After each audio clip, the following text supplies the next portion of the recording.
the banks won't touch on the bar default, which is why that's the title of this evening's session, to see how that can be addressed beyond the DWP and beyond the banks.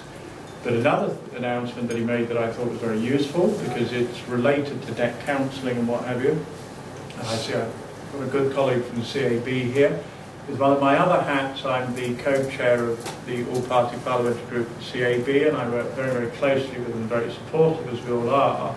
And IDS made a specific point that there would be additional funds going to the advice organisations. Now that's important because a lot of the advice, say around universal credit, certainly will be around managing debt.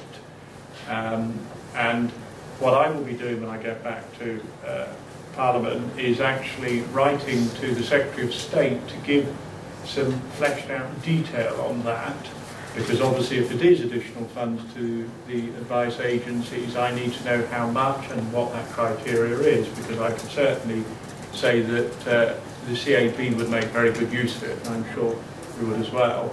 But essentially that sort of intro just gives one example of where debt, and where for quite a large cohort of people, banks for one reason or another don't appear to be the solution. So how do we actually square that and try and square it as fairly as possible?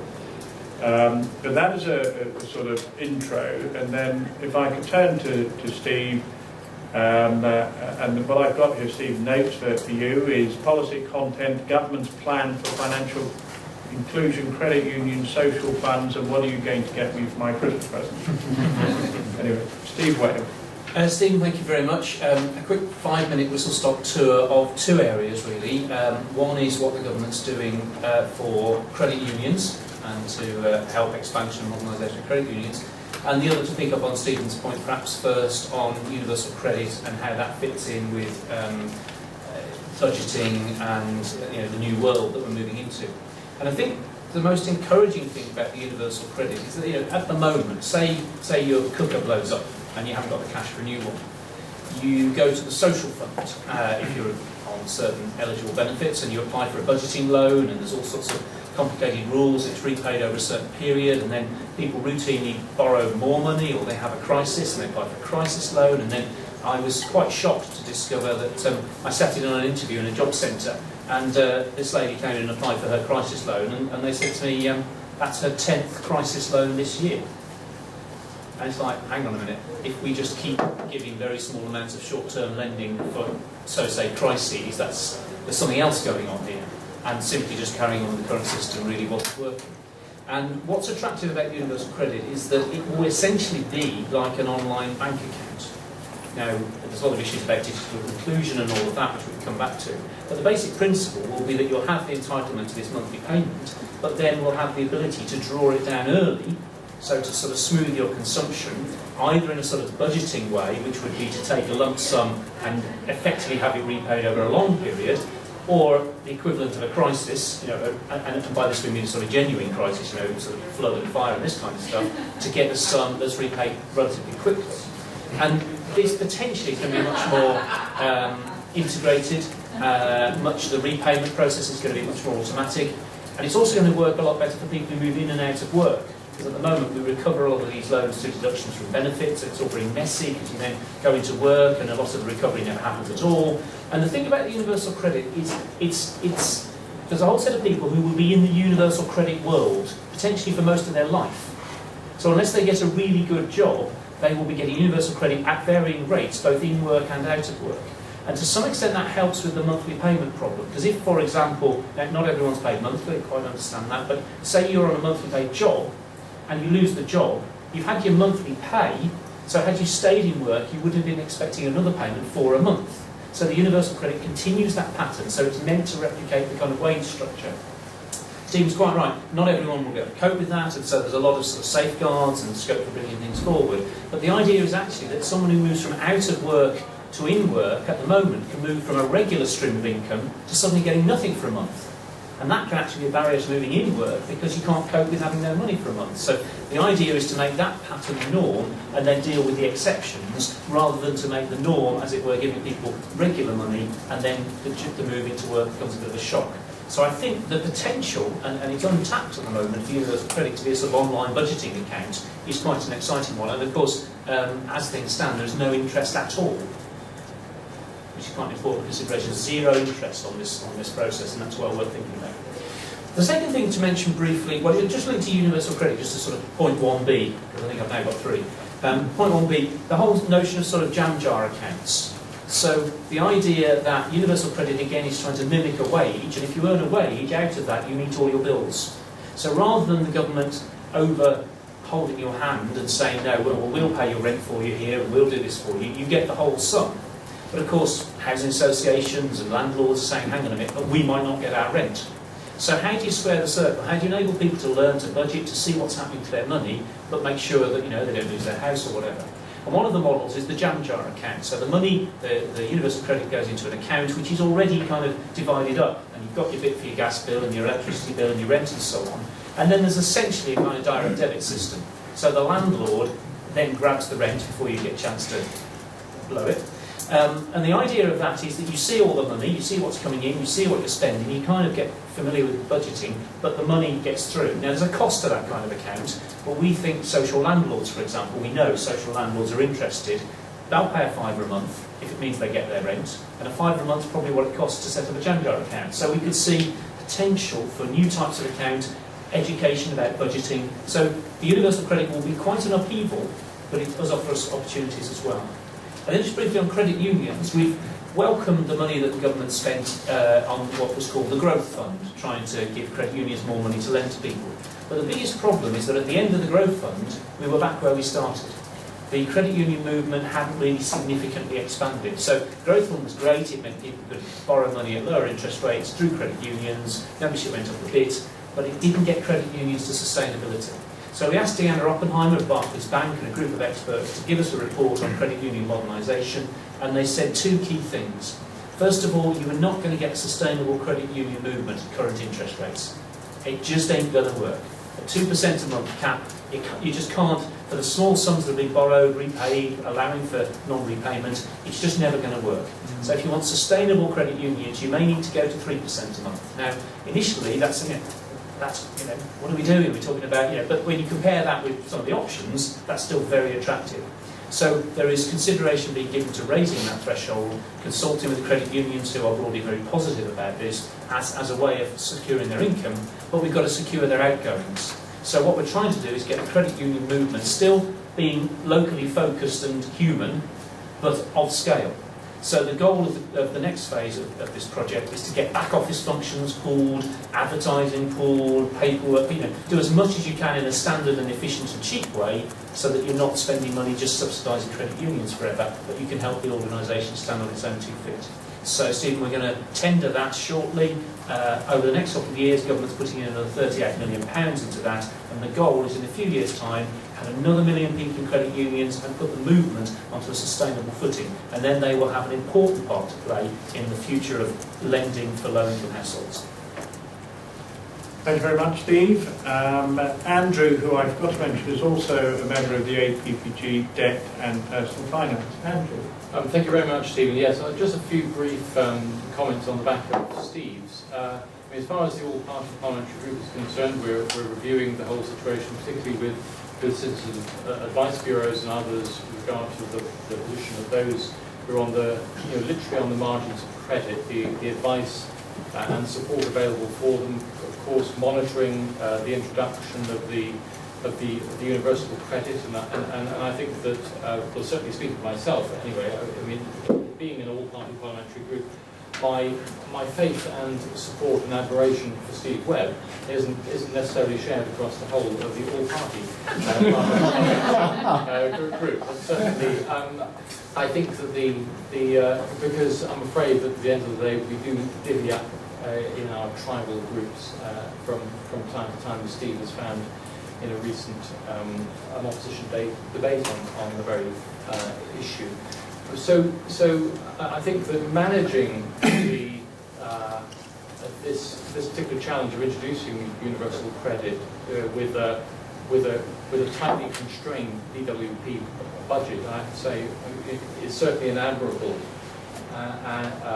effort, and one for which I think that Steve must be very much applauded. The challenges, of course, however, are the backdrop against which this is being introduced, because whilst on the one hand, yes, of course, the online bank account is one which sounds very attractive. Of course, not all of those on the margins of credit can get easy access to the online element of their bank account, and in addition, the backdrop of those who, frankly, culturally have found difficulty getting mainstream bank accounts, even basic bank accounts, will find it incredibly difficult to move to that kind of culture.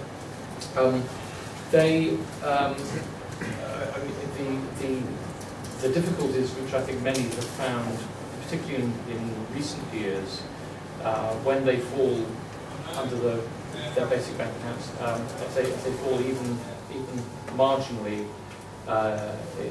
in the red, the charges which are often then applied to them are disproportionate, clearly, and there are many cases which have been taken up through the banking industry and complaints made about the way in which those themselves are being handled. I come at this issue in any case primarily as someone who, before I was elected, set up a credit union development project in West Cornwall, and from small beginnings, yes, we've gone from a few hundred to many thousands of members across Cornwall as a whole, and although it's going well and professionalising, it's fundamentally a voluntary effort, part-time by its nature, rather focused in certain communities and then completely absent in many others, and of course depending on the goodwill of the volunteers, who have to be highly trained and to a very high specification, and in order to be able to go through that training, in order to become a management board member of the trustee of the credit union, it's a tremendous amount of input on the part of the volunteers who take on those particular roles. So the scaling up of credit unions to take over from, or to take a significant role in the future management of the credit of those, the kind of groups that we're talking about, I think is going to be quite Herculean indeed, but certainly well worth doing, and if we can achieve it in certain parts of the country where at least you have the basis of some established credit unions to build that kind of service on, then clearly that will be much to the good. In addition, of course, on basic bank accounts, the difficulties still remain about access to cash. Cash machines are at the moment not entirely universally available, but where they are and can provide without prepayment, at least, systems free access to cash. Whilst on the one hand in rural areas, the post offices do provide limited access, if not by any means 24/7, and that in itself provides restrictions. In addition, of course, if you're on a low income, you can't take advantage of the kind of direct debit deals on, for example, your utility bills and charges in the same way as more middle class customers of those energy utilities, for example, can take advantage, and therefore you inevitably end up paying much higher rates for those services. So there's a wide range of issues which still need to be dealt with going forward, and which the All-Party Parliamentary Group has been concentrating on. Thank you, Steve. Thank you very much, Andrew. And now Caroline Walton, who's president of the CFA, reflecting on payday lending and the consumer lending market. Whilst we have talked briefly, heard a little bit about universal credit and unauthorised overdrafts and credit unions. Yes, we can say that we estimate that the sort of credit within the population is estimated at around 75% of the population using credit.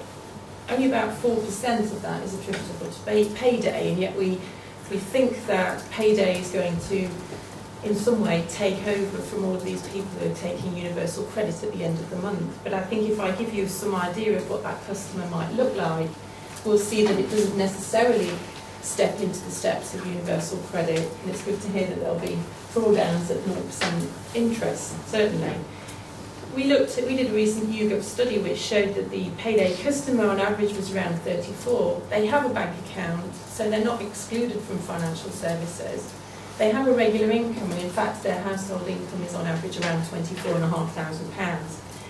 They're very evenly distributed throughout the country, and around 60% of them are single, and they are fairly even split by gender.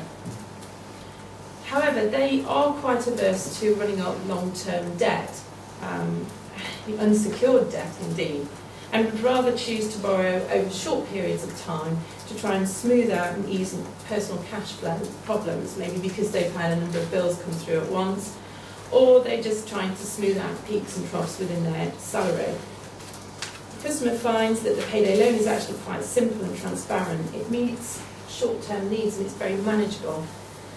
And they struggle to find this elsewhere, and we've heard just briefly there about the unauthorised overdraft fees, and these are the real alternatives for them. However, it's without doubt that this market has increased since 2005, and we saw in 2005 a relaxation of legislation which allowed the online players to enter the market. You could sign credit agreements online, and so there came a new customer onto the scene. It's fair also to say that the IFT did a review of the high-cost credit industry in 2010, and they actually suggested that the growth in this market could be attributable to unmet demand. This was from customers who either didn't have access to financial credit from the mainstream, or basically felt that it was more onerous to borrow from the mainstream. We strongly support that view. We really can't see anywhere else where the customer can get this short-term loan apart from the unauthorised overdraft or the credit card. And this tempts customers into longer-term borrowing with higher values of debt, which they're very much averse to. Also in that YouGov study, we saw very clear disparity between how the short-term customer today feels about that short-term loan compared to some of the politicians and other elites feel about the loan. For instance, we asked the payday customer whether they felt that the lender had treated them with dignity and respect, and 93% of those payday customers responded positively. When we asked that same question to the elites, do you think that they're treated with dignity and respect, only 5% thought that would be So the we're case. just enjoying the elites. That was only thought that. First time we are liberal democrats. Looking ourselves back to the government. Sorry, shouldn't heckle. Off track now. So it could be argued, I guess, that it would be nice if those elites could maybe pay a bit more attention to... just to put you back, sorry. No, there is clear disparity and misunderstanding, because you have to be in payday and have been a customer of payday to really understand how it works. And we're not saying that, that the loan that you can get from the bank of £1,000 or more, or for 12 months or more, isn't right. It just doesn't meet everybody's needs. If you have a short-term financial crisis that you have to deal with, a long-term loan isn't necessarily the answer. And so people are looking for the alternatives. So we called for more clarity around the unauthorised overdraft. We wanted transparency with the unauthorised overdraft, and we may have got it to a certain extent, charges of around £5 or £10 a day. But when we asked the customers in consumer focus groups how they felt about that, they just clearly pointed towards the short-term payday loan as, I know how much I'm getting, I know how much I'm paying, I understand the cost, it's short-term, Whereas still with the unauthorised overdraft, they're shouting out about, I'm not sure until I get my statement, it's an endless pot of money that I can borrow, and so it doesn't really meet their needs, and it can still be very costly, even the long-term loan can, if you didn't want to borrow for the long term. So, just looking at the industry now, there are still some people out there who really feel that it needs more regulation, and this regulation isn't currently sufficient that we have, and there needs to be more to bring down the cost and to increase the standards. And of course we will recognise in the industry that any industry that has been booming over a short period of time is going to attract individuals or businesses that are going to take advantage and pull down the reputation for everybody. And so what we've been doing in the CFA to try and help the consumer feel confident about the lender that they're using is we've been working with consumer groups, we've been working with BIS and other trade associations and the former Minister for Consumer Affairs, Norman Lamb, on a consumer charter. The consumer charter will help the consumer understand clear commitments that have been made by this alternative lending product so that they can feel that they have reassurances about the choices they've made in alternative lending. So maybe therefore, I'm trying to move the focus a little bit from the alternative lending market, the payday market in particular, and I'm saying maybe the regulation or maybe more effort needs to be put around understanding why the consumer is moving from the bank model into the alternative. Is it because of the customer service they receive in the payday loan? Is it because they just simply can't get that product anywhere else? And for us to have maybe a bit more of a broader view and a more holistic approach to understanding the changing borrowing habits today and why banks are becoming less popular. Good, thank you very much, Caroline. No doubt we'll be coming back with a couple of questions later. That was very enlightening. Peter Tutton, Head of Policy Consumer Credit at the Consumer Credit Counselling Service. Thank you. Thank you. And we're changing our name to Step Change Debt Charity from November, which hopefully will be easier to say. Hello, yes, a little bit about us to start off with. CCCS, 2011, we helped about 370,000 people who came for us help with usually serious multiple debt problems. A typical CCCS client will have an net income of about £1,400 a month, about £360 odd a week. So we're talking about the sort of lower end of what's becoming the squeezed middle. It's very much who our clients are. We provide advice on a whole range of things: debt, insolvency support, welfare benefits, and we provide a number of solutions, including free-to-client debt management plans, which CCCS introduced the UK about 20 years ago. And we've got about 120,000 people now in debt management plans. And on the theme of getting people that was mentioned before from debt to saving, that's what these plans can do. We have people who come in and they're in the absolute most chronic financial difficulty, and they come out the other end with their finances stable and actually some spare money in their pocket that they can plan for the future. So as I've been around a couple of meetings today, I've detected a hint of gloom in the air about economic prospects, but there is some good news that with sort of correct support and management, people's debt problems can be resolved. Anyhow, so where are we now with debt? We did some research last year where we reckon there was about 6.2 million people either in financial difficulty, about 3.2 million, or at serious risk of financial difficulty. Other people have done, this is households, rather than people, there are other estimates with people. But there's clearly a huge lump of the population out there struggling with their household finances. Again, the savings were mentioned. Of these, about 4.3 million had no savings, 1.1 million savings under 1,000. According to the Sargent Simple Product Review, the rule of thumb for a sort of safety net is 3 months' salary, which on median income they work out is about 5,500. So there's a huge block of people that have got nothing like the safety net they need to get them going to keep them sustainable for a period of income shock like lost job or reduced income. Since 2007, we've seen about 2 million people. So this is something, the scale of over-indebtedness out there is still absolutely huge, and along with other advice agencies like Citizens Advice, we're very much on the front line. So what's going on? What's causing it? I think maybe three different themes, and they're all pretty obvious themes going on what's causing over indebtedness. Firstly, there's a huge debt overhang. Interesting, this is called beyond the banks, but we really aren't beyond the banks. The huge proportion of the credit debt that we're still seeing is still mainstream credit, and it's people that have mainstream credit lines who are now just continuing to tumble out. And what we've seen, debt charity has seen over since really the late 90s, early 2000s, the number of people seeking debt advice has grown and grown as the mainstream consumer credit market has grown and grown. Although, that said, the amount of debt is now starting to come down.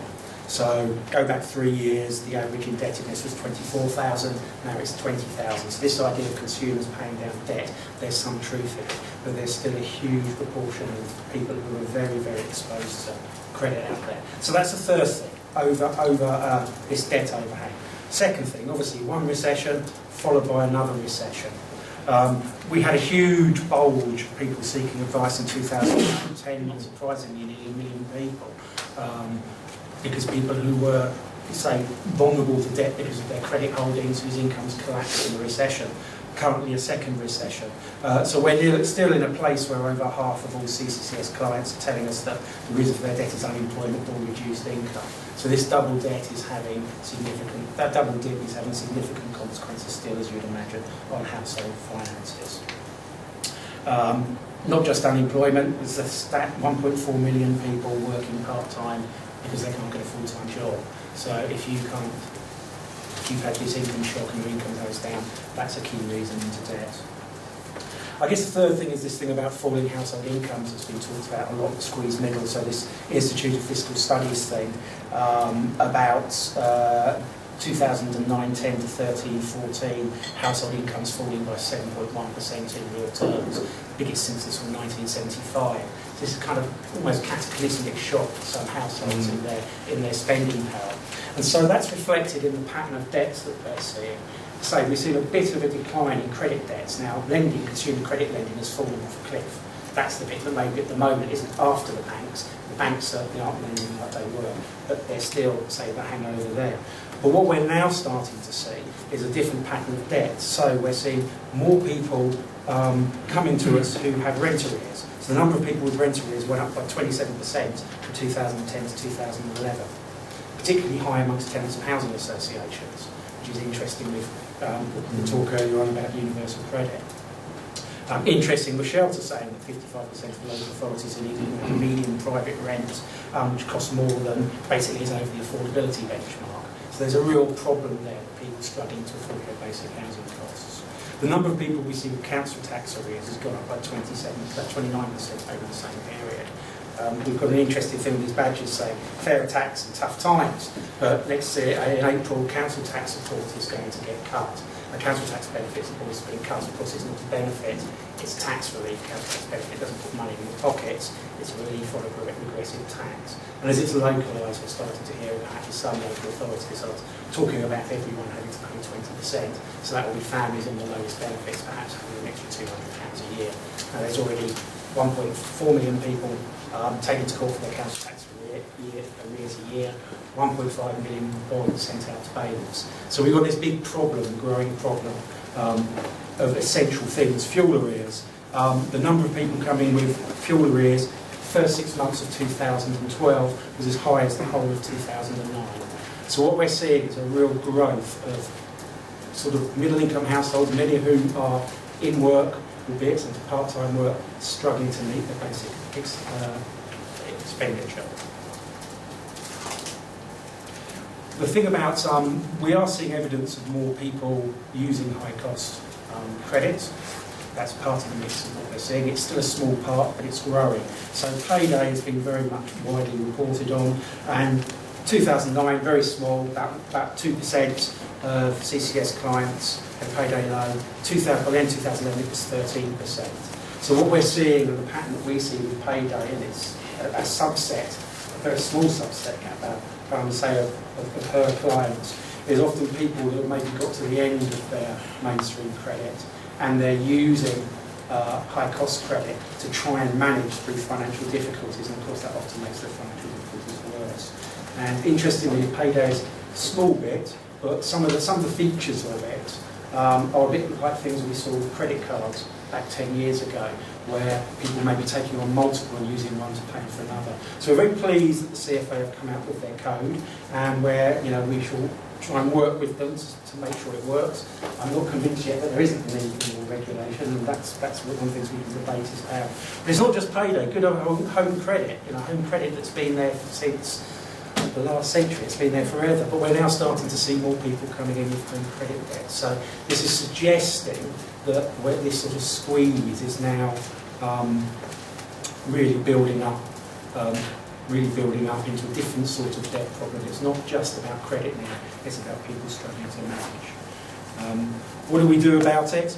I guess, sort of very briefly, the question for us seems to be about how do we manage through this period. With more households struggling, the absolute number in debt problems has stabilised, started to come down, and it's more a struggle to survive and meet the essential expenditure. So how do we help these households through this? Have we got the right mix of help available for people who are in debt problems, alternative forms of finance, help with meeting those living expenses? I think we're quite a long way away from that yet, and that's where we'd like to see the government doing more household stuff. Thank you very much, Peter. That was a lot of data there that I personally broke down and found very, very useful, and I'll use in future. If I can turn to Anna, please. Anna Ellison. Thank you very much. I'd like to make a fairly impassioned plea for framing our thinking around both what the problems are and what the solutions might look like in terms of the evidence, so that it's a plea really for evidence-driven policy. And I'd like to make a couple of comments around the issues around universal credits, as those were some of the issues that were brought up this evening, and particularly a couple of points around credit and debt, because I think they're quite important in this context. One of the first things to say around universal credit and the payment through bank accounts is that actually there's a couple of problems with it, in that although there's only around 14% of social tenants aren't banked, actually there's a larger number of individuals who are no longer able to use their bank account. It's not viable for a number, usually as a result of the operation of penalty charges, so or an overlimit fee. So there's around a quarter of all social tenants are not able to use their bank account, or they don't have a viable access to a bank account. Around 26% of those working age are digitally excluded in one way or another. And it's certainly very true that credit and debt, problematic credit particularly, is and increasingly rental a big issue for social tenants. But it's important to say that for social tenants, actually, rental arrears and housing benefit claims. Rental arrears are very strongly focused in a segment of tenants who actually have problematic mainstream credit use. Around 1.6 million social tenants who are struggling with problematic credit use. And although they are using high-cost credit in some instances, these are people who actually have struggled and failed in the credit mainstream and then have moved into taking on high-cost credit afterwards. Just as an aside, of social tenants, only 2% borrow from payday lenders, and that's largely because of the payday lenders business model, which tends to focus on those who are in work and who are banked, and so that they lend primarily to those third to sixth income decile. And in fact, among social tenants and recipients of housing benefit, actually, the groups that do focus on primarily on high-cost credit, as it happens among social tenants are primarily users of home credit, actually that group have actually lower rental arrears and lower instance of falling into arrears on household bills. So it's quite easy to have, not to understand necessarily nuances of how some of these things get put together. There are costs and risks associated with using different credit product types. And I'd like to talk about that in relation to the sort of wider population of those on low incomes, and where different types of credit fit into the mix. But one of the most important things to say is that actually there are far more people using mainstream credits, primarily credit cards and overdrafts, and running into issues around revolving credit particularly, and overdrafts that are difficult to pay down than there are using high-cost credit at all. So it was important to realise, first of all, there's something like 4.3 million people in low incomes using overdraft credit, and another 3.6 million were using credit cards.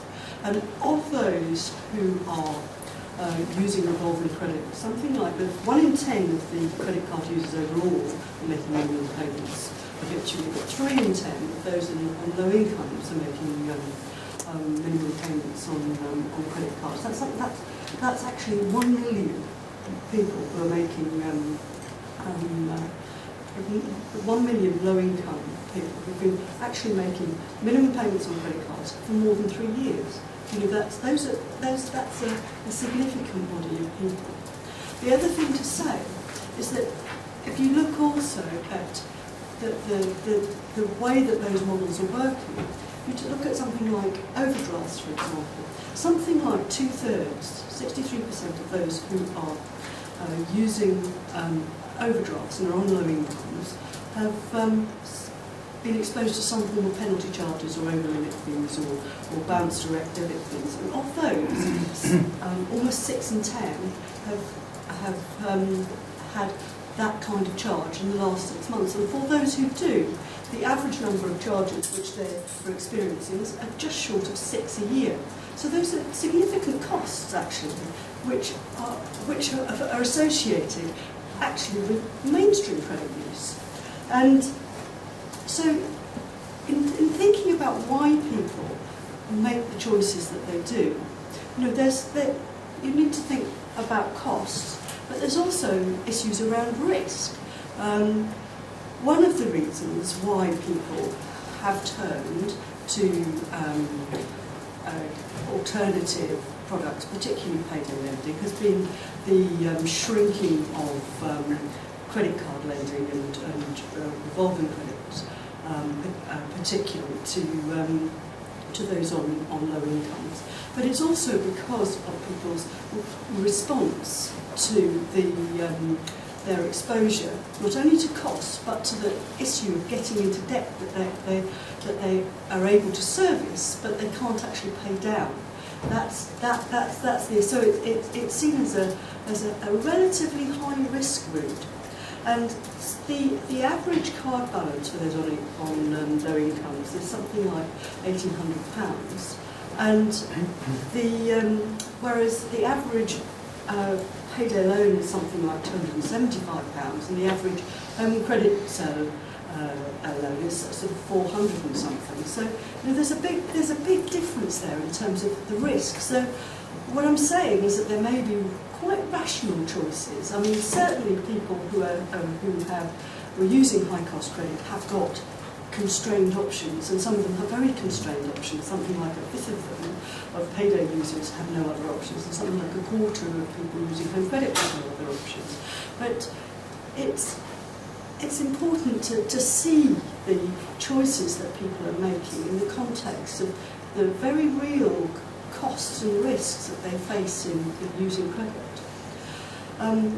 If we look at payday users particularly, it's quite interesting to look at how they segment. There's something like 1/4 of them don't have any particular issue with mainstream credit. They don't have any problems in terms of their patterns of use, and they tend to be fairly considered cautious borrowers who just want accessible short-term credit. There's about another 4 in 10 payday borrowers who are actually going to payday as possibly a cheaper, lower risk alternative, because they are the very people who are incurring penalty charges or have minimum payments on credit cards. And there's about another third who are using payday actually because they've got into quite a lot of trouble with mainstream credit, and they're keeping the payday plays a really important part in being able to keep on top of bills. And it's in that group that the payday borrowers are not able to borrow elsewhere are concentrated. So what I would say in terms of that mix of credit products out there is there's a couple of things to say. One is that actually that balance of cost and risk is quite fine, and it's not necessarily as one would immediately assume. That, and the other is that actually what people need is a mix of options available. It's a diverse market in which there are both short-term and long-term options, and perhaps high-cost and lower APPG options as well, because actually it's consumers need to be able to choose the product that fits with the risks that they face, the circumstances in which they operate. Good. Thank you. Thank you very much for that. What I'm going to do, because we've only got 18 minutes, because I have to leave at 9 o'clock, otherwise I spontaneously combust. So Andrew, I know is going to leave now. Thank you, Andrew. Gives his apologies. What I'm going to do is take questions in a group, and if we can try and keep the questions short and the answers short, we can get through as much as possible. So who would like to ask a question? Any hands up? Right, okay. Can we take you first, sir, and then Madam, you afterwards, and we'll take two at a time. Yes? Will Robbins, Citywire. I've been recently myself in an unfortunate position where, although starting to save, I was paying the bank more than I was paying myself in saving. I was very struck by the statistic of that you need 3 months worth of arrears of income as a safety net. And a lot of people I've heard in the past said that it's easier to borrow than save, and that would seem to be pretty obvious in this case. But in terms of talking about the different types of borrowing, short-term borrowing, long-term borrowing, is what you do. Would it be helped by having better forms of short-term saving to get to not to be able to put yourself in that position where you have a few months of really cash. Good, thank you. Madam? Hello, Miranda Atkhurst from Which. I noticed that a lot of the discussion was focused on the issue from universal credit and the problems that people on low income are facing, especially when taking out credit products like payday loans. But our research showed that actually a lot of people who are taking out payday loans are not low income households. And I wondered what comments the panel had on what we can do to address those issues where people who are earning £50,000 a year are taking out payday loans, so it's not just an issue of low income. Thank you, and that certainly came up as Caroline and others started speaking. Can I take one more, then we can go to the three? Have we got a third question? Yes, sir? Hello, Mark Evans. I chair a housing association, and there's lots of issues about universal credit. The switch from housing benefit to universal credit, but one of the things in this context is in cases where housing benefit is being paid directly to the social landlord for whatever reason, I think it's still unclear how that's going to work in the case of universal credit, and the possibility then that tenants who otherwise have their rent paid through the housing benefit system directly fall into further and further arrears. Good, thank you. What we'll do, because of limited time, Caroline, can I ask you and Peter to answer specifically the question around the 15k, and if you'd like anything to add on what the gentleman said at the front around tighter, shorter periods for saving. And then if I turn to you, Steve, for the Universal Credit Direct Payments, please. Yeah. Okay, Caroline, would you like to go first? Sorry, just so I can be clear, you said 15,000. No, 50,000. 50,000 taking. I thought you said that. I'm delighted. Yeah. So, yeah, people on £50,000 taking out payday loans. I mean, that, you know, when we look at the payday loan industry and how much it's grown over a period of time, I think it really opens up sort of the question of it's not just about servicing people on low incomes or people, it's just about everyday people finding it hard to meet their demands on a monthly basis. People are living to their expectations and not everybody has savings put aside. And so the payday loan has become attractive to many different people, and certainly with the online model I think it's become even more attractive because it can be something that goes directly into people's bank accounts rather than a cash payday loan on the high street. So it comes as no surprise to us. We have, you know, across all of our members, all different walks of life, all different people taking out payday loans. Peter, do you want to add anything? I mean, I suppose there are two things. One, I mean, that, you know, is there any detriment there? If, you know, in a sense, people with 50,000 maybe at the top of my sort of concern list. What's detriment? But the second point is a sort of why. Yeah. Be interesting. I know some money. Someone called. One of the reasons why people who are better off do is because they have more direct debits. And because they have more direct debits, they also are more exposed if those direct debits fail. So the role of a short-term loan is to stop the direct debits failing, because the direct debits failing cost more than the cost of the short-term loan. I think the point I was also trying to make is that it's not just who we traditionally perceive as vulnerable consumers who are you know, using what some might perceive as quite, you know, desperate kind of short-term credit products. Increasingly that have been perceived as people, you know, on the breadline, but actually more and more people are turning to these credit solutions. Is it a symptom of the squeeze?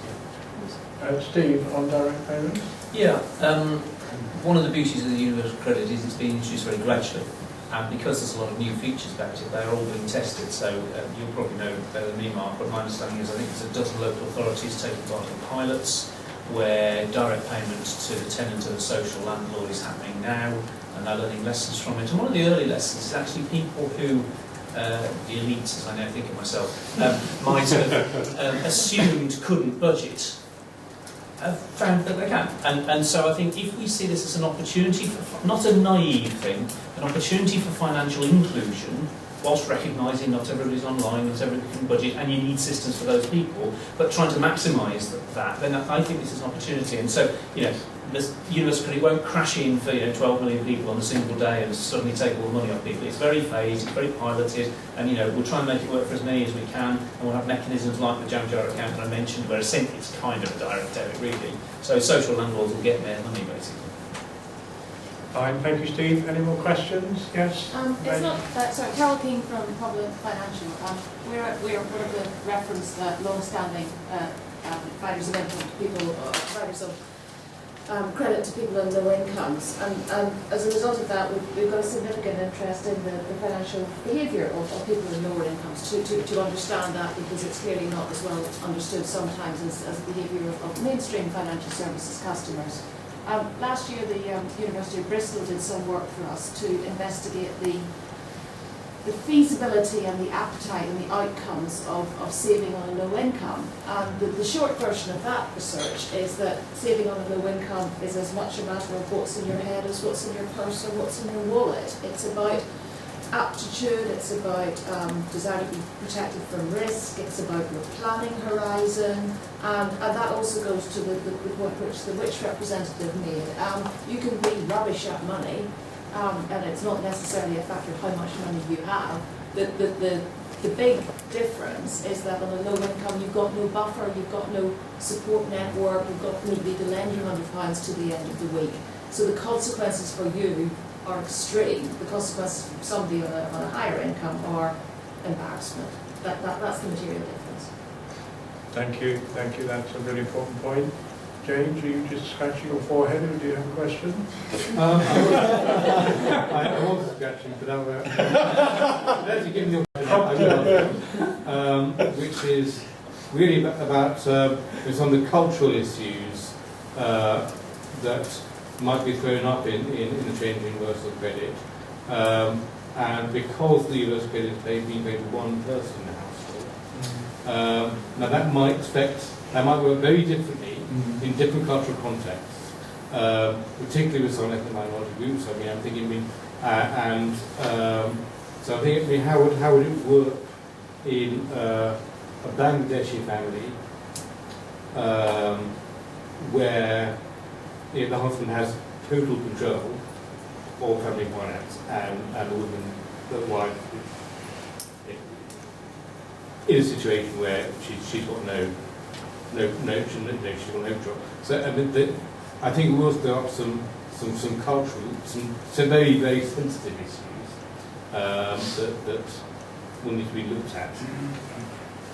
Steve, would you like Yeah, to? just a quick look. I mean, but what's happening now in that household? If mum is getting child benefit, in most cases paid into an account. Does her husband allow her to have a bank account in her own name? Probably not. So it's probably going into a joint bank account. He probably controls it anyway. So that's one for instance.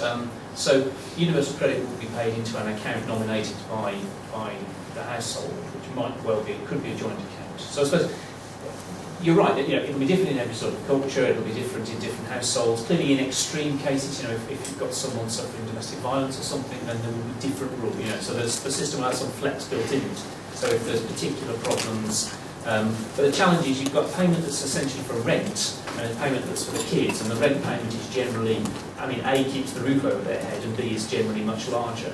And the crucial thing is to make sure that payment gets through to the landlord, otherwise they're having a roof over their head. And that's the challenge really. But again, it's, do you build a system around the atypical and the difficult cases, or do you build a system around how most people will do it and then provide for the extremes? And that's really the way that the system's trying to go.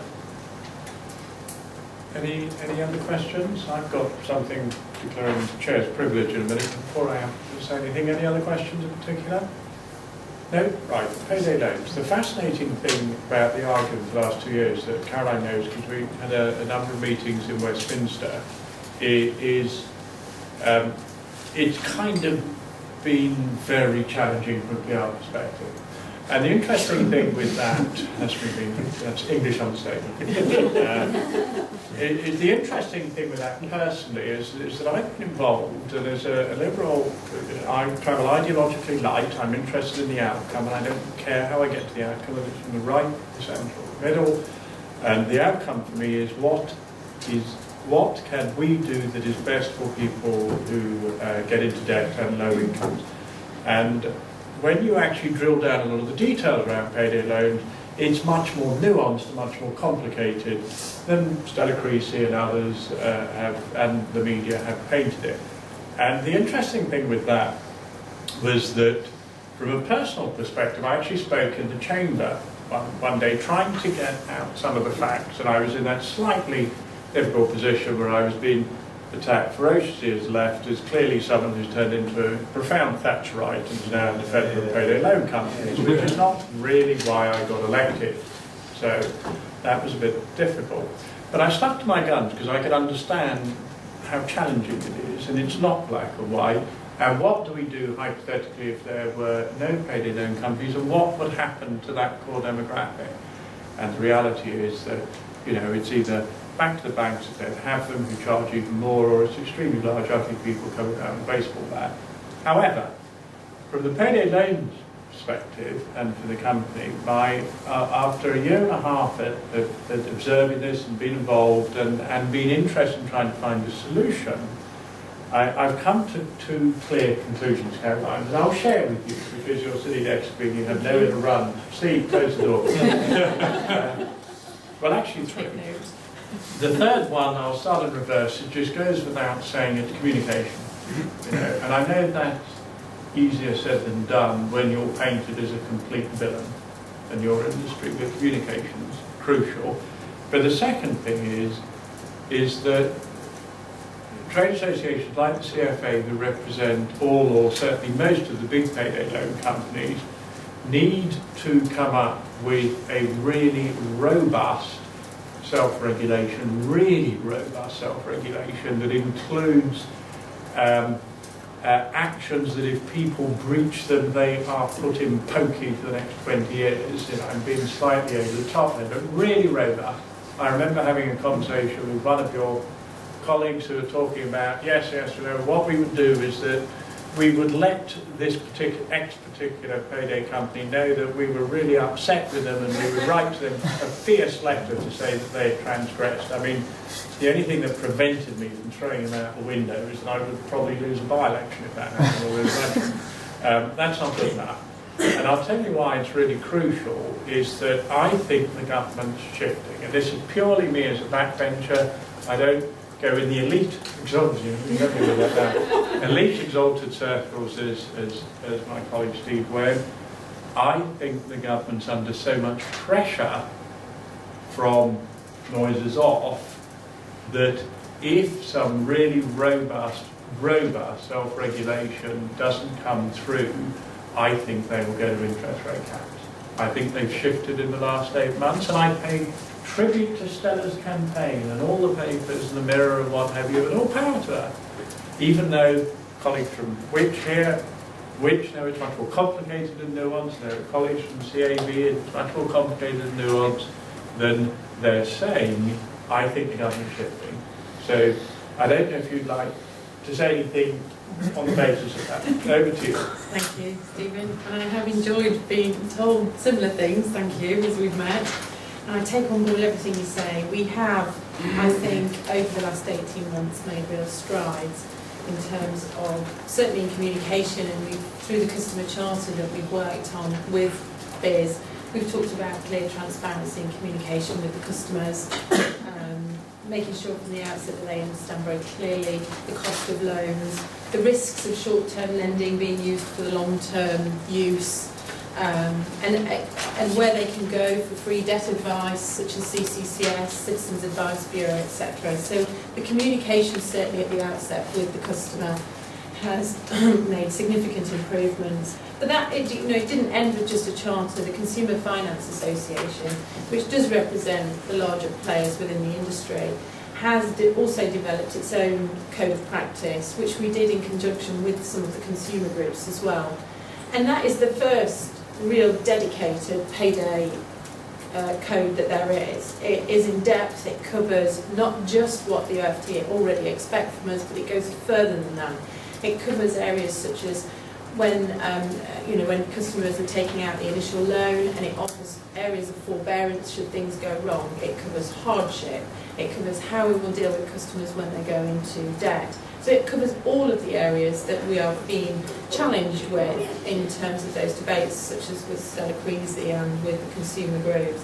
And what we do is we thoroughly take on board that no self-regulation really is worth its salt unless it's monitored.